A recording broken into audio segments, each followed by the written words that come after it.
Students, आज हम BA political science semester first का एक इम्पॉर्टेंट टॉपिक उदारवाद एवं उग्र राष्ट्रवाद में अंतर देखेंगे कि इनमें क्या क्या डिफरेंसेस हैं।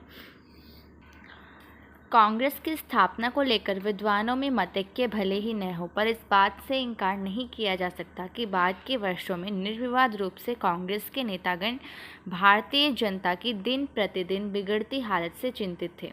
प्रारंभ में कांग्रेस के नेता उदारवादी थे। वे अपनी छोटी छोटी मांगों को अंग्रेजों के सामने बिना जोर जबरदस्ती के रखते थे।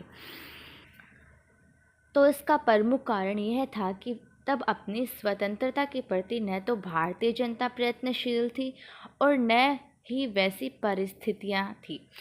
बाद में जब इस अनुनय विनय का कोई परिणाम नहीं निकला तो जनता में रोष पैदा हो गया और कांग्रेस ने बाल पाल लाल के नेतृत्व में इस रोष से अंग्रेजों को भली भांति परिचित भी कराया। अब ये बाल पाल और लाल क्या है?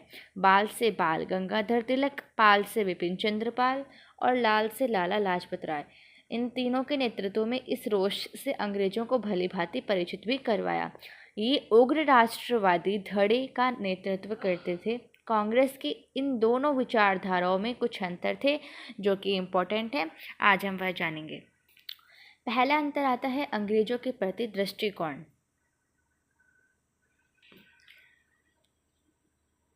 अंग्रेजों के प्रति उदारवादी एवं उग्र राष्ट्रवादी नेताओं के विचारों में पर्याप्त भिन्नता थी।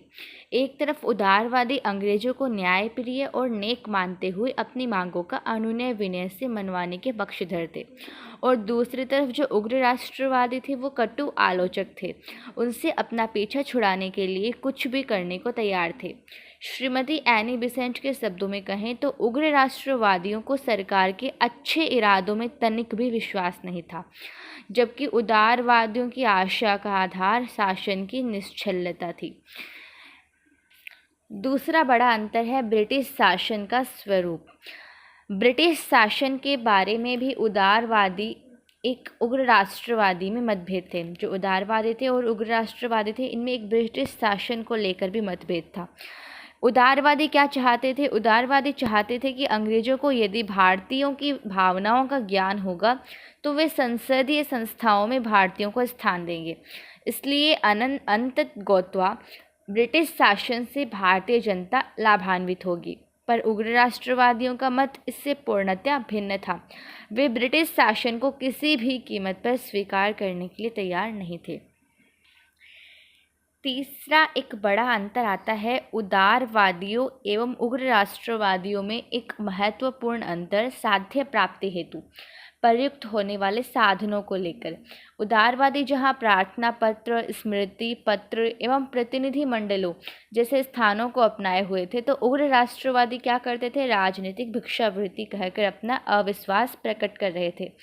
उग्र राष्ट्रवादी स्वराज प्राप्ति हेतु पूरी जनता को उद्वेलित करने के पक्षधर थे।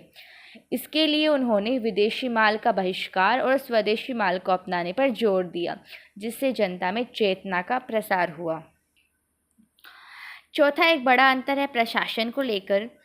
प्रशासन के क्षेत्र में उदारवादी अंग्रेजों के सहभागी बनना चाहते थे, इसलिए उन्होंने काउंसिलों में अधिक निर्वाचित सदस्यों की मांग एवं सरकारी सेवाओं में भारतीयों के प्रवेश आदि के मुद्दे उठाए, जबकि उग्र राष्ट्रवादी भागीदारी के स्थान पूर्ण नियंत्रण स्थापित कर अपना लक्ष्य मानते थे कि अब पूर्ण नियंत्रण स्थापित करना ही उनका मुख्य लक्ष्य है।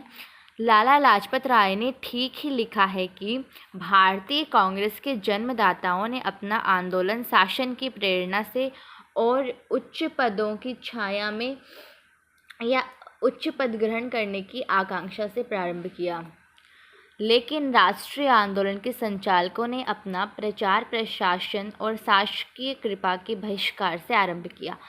पूर्ववर्ती नेता ब्रिटिश शासन और ब्रिटिश राष्ट्र से अपील करते थे कि जब भी उग्र राष्ट्रवादी नेता अपने देशवासियों और अपने ईश्वर से अपील करते थे।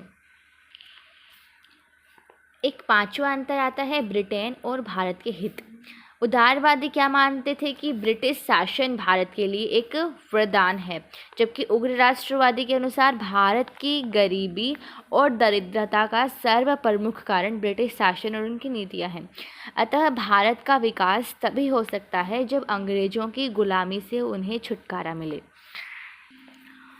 छठा एक प्रमुख अंतर है सभ्यता और संस्कृति को लेकर कि उदारवादी नेता जो थे पश्चिम सभ्यता और शिक्षा व्यवस्था की देन थे। स्वभावतः वे पश्चिम की शिक्षा एवं संस्कृति के प्रशंसक थे, परंतु जो उग्र राष्ट्रवादी नेता थे उनकी दृष्टि में भारत की सभ्यता और भारत की संस्कृति श्रेष्ठ थी और वे उसका पोषण करने में गर्व का अनुभव करते थे। गाइस, वीडियो कैसी लगी है? अगर वीडियो अच्छी लगी है तो वीडियो को लाइक कीजिए, चैनल को सब्सक्राइब कीजिए और किस तरह की वीडियो चाहिए इसके लिए आप मुझे कमेंट कर सकते हैं। All the very best.